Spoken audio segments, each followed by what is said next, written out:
అమావాస నాడు ఆకాశములో నిండు సందామామ కనిపిస్తదమ్మా అర్ధరాత్రి సింహ చీకట్లోన మండేటి సూర్యుడు ఉదయిస్తాడమ్మా సర్వజాతులు సంకరమయ్యి సంకరులే సామ్రాటులైతారమ్మా మునుముందు జరిగే వింతల్లి గనవమ్మ నేను చెప్పేవన్నీ జరిగి తీరుతాయమ్మా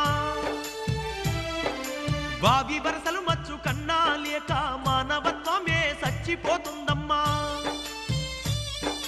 పగలేమో అన్నా చెల్లెళ్ళు అనుకుంటూ రాత్రుళ్ళు రతులల్ల మునిగిపోతారమ్మా అతి తిండి అతి నిద్ర వల్ల ఈ జనులు విపరీత వ్యాధులతో బాధపడతారమ్మా స్థిర నివాసము అన్నది లేక ప్రజలు రోజు సంచరిస్తుంటారమ్మా ఓ తల్లి అచ్చమ్మ నా